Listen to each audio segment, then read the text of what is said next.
Sheresa Layton, Assistant Sports Information Director, and I'm just going to ask you questions about you as a leader and kind of what shapes that.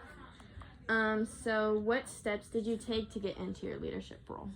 So in college, I took as many opportunities that I could that was asked of me by either my coach or upper administration at the college that I was at McPherson. So being asked to help with stats my freshman year is kind of what has helped me in like being mentored by really good leaders at the time. Like their sports information director at the time was a really good leader, and he knew how to delegate and show exactly what needed to be done for game days. Okay. And then what values guide you as a leader? Ooh.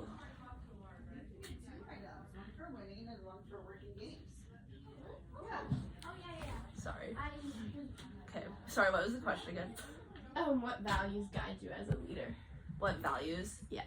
I honestly think of I don't ever want to let anybody down. So like always having that camaraderie of having a good group of people is kind of what has structured me in my values, is like who I surround myself with. Mm-hmm. So if I surround myself with people that are good leaders and kind of adapt their values, like kindness, level-headedness, trying not to make everything as serious as it needs to be is kind of like what keeps me calm in like high intense situations where I have to be a leader, is like trying to like take a deep breath and remember that like it's really never that deep. Right.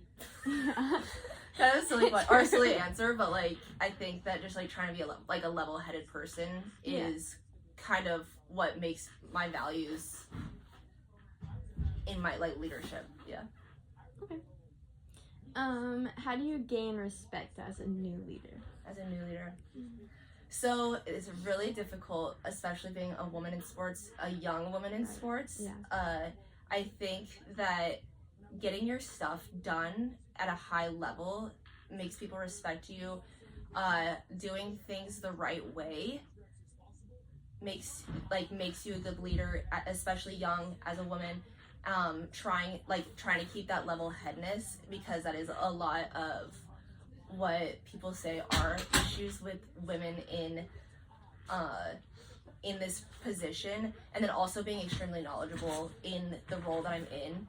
Like because I'm sports info, if I don't have the knowledge, I think that I wouldn't be respected if I didn't have the knowledge and if I wasn't good at my job. So it's like trying to stay on track of getting your stuff done and being respectful to other people, I think earns you that respect.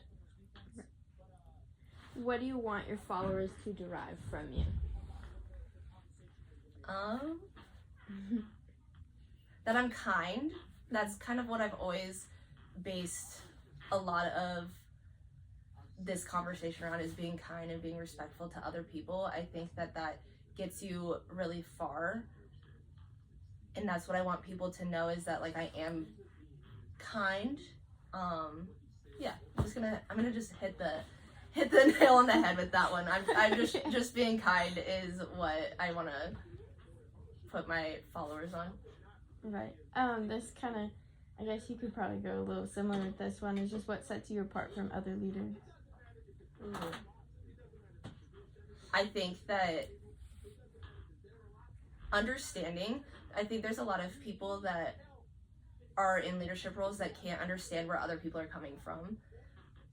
Like working with coaches, you have to understand that their job is to focus on their sport, and I think that we have to understand that that's their biggest deal. So whenever they're upset with us if we can't reschedule something, or if we're asking them to reschedule something, we have to look at it from their point of view. Whereas I think that there's some leaders that are just like, it's my way or the highway. And I think that what makes me different is that I'm a little bit more understanding of like student athletes, coaches, and other administration. So I think understanding is what sets me apart. What leader inspired your leadership values? Ooh.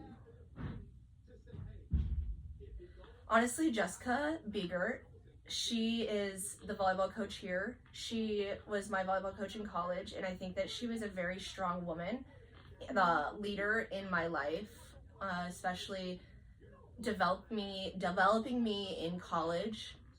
Even if I wasn't like the best player, I think that she developed me into like being a good worker, having a good work ethic, and she just has always led by example of being strong, but also not dying on a hill that you don't need to die on, but being strong-headed and trying to get what you want and trying to fight for your athletes, but also having that understanding that you might not always get what you want. What experiences influenced your leadership style? Ooh. So my first year at McPherson, we went through a lot of turnover. Like my first year working at McPherson, we went through a lot of turnover. I did have a female athletic director at the time, and a lot of things that she was doing are not something that I agreed with as a leader. And so I think that that kind of shaped me away from, oh, I can't have that close of relationships with coaches or students where there's like a blurred line where like it could lose your respect in a way that like you're being a yes man to somebody, or that you're just being overly friendly, or I think that it just like showed me that there needs to be boundaries between coworkers, students, coaches. And so I think that that shaped me, and that you're not always going to have somebody that's going to help you at the end of the day, because like there is high turnover in athletics because everybody's always looking for the next job. Because I mean that's just how athletics is. And so I think that that high turnover shaped me of like, oh, like this is just how it works. Like you're gonna have to just put your heels in and get to work before somebody else does it for you. Right. So I think that kind of shaped me. Okay. And kind of building on that is, how did you transition from being a student to a leader? Ooh. I think taking my year off between helped, because I kind of created my distance between being a student and being like a professional. I think that that helped. It is definitely difficult still being young, and like especially when I was at McPherson, like I had played with some of the girls that were still students there. So I think that creating that boundary of like, yes, I enjoy your company and I enjoy having conversations with you, but I also think that like there is appropriateness of like the doors can't be closed. You can't come over to my house. You can't have my phone number. You can follow me on social media, but you can't, unless we are working in a professional setting, like you're like working with me, then that's the only time that you can have my personal phone number. But like I think creating like those boundaries is what makes you more professional than just being like, oh, like yeah, we can go hang out, we can go have dinner, we can go do all these things. I think that's what sets you apart, especially like if you don't have that previous relationship. I think those boundaries need to be strong, and I think that makes people like respect you as a leader, instead of just like, oh, she's my friend and like we played together. But it's just like I think it creates the like people respect you more if you have those boundaries. And I think also treating other people with respect in those boundaries helps with that leadership too.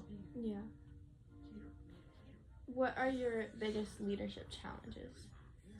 Ooh, I do think being young and a woman in sports, I think that there's always that challenge of like, she doesn't know enough, she is young. I think that's like my biggest challenge right now. I also think right now for me personally, my biggest challenge, not from an outside sport like perspective, is like motivation, like trying to stay motivated, and being in this role, like there's a lot of long hours. So I think that like trying to like the next level is like so much more work, that like trying to stay motivated and trying to stay on top of your work, you just like have to prove that you are capable of doing more work. So I think that that's like kind of my cap right now, is like trying to stay motivated and clawing through that ladder of there's going to be more work the next time. So it's like you have to prove right now that you can do the work that you're already assigned to do. Yeah. This is the final question. Okay. How do you delegate? I don't get to really delegate because I'm kind of the lowest one right now, but I think that having a good community of like, because I'm kind of more in charge of social media, having my team of like Shania, Tori, Kaden, there's some other ones in there that are doing a really good job. I think that having them have like creating a lot of Tanner, obviously Tanner, but having a lot of people creating content for me has helped with me delegating, because then I don't have to be the person that's worried about creating the content. Like, I don't have to be the person down there taking photos of senior day. I don't have to be the person that's getting video content for our video board. I don't have to be the person that has to get that kind of stuff. I would love to like mentor somebody in graphics, because that's kind of like my sole thing right now, is that like that's kind of what I've been really focusing on for like my job. Like that's kind of like my main thing. Okay. So I think like mentoring somebody in that, so then like we can get developmental graphics on our feed and like that kind of stuff. But there's just always, we have a brand standard guide, so like colors, fonts, and all that kind of stuff, we have to stay within those realms. So I think that it's hard when students are really excited about creating, they kind of lose the plot of like trying to put too much together, and we're like losing the branding.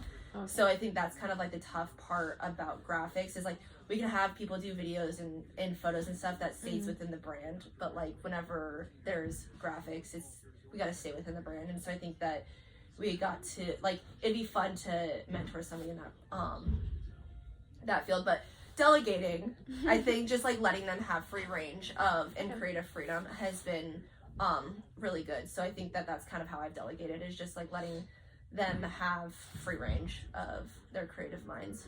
Cool. Yeah.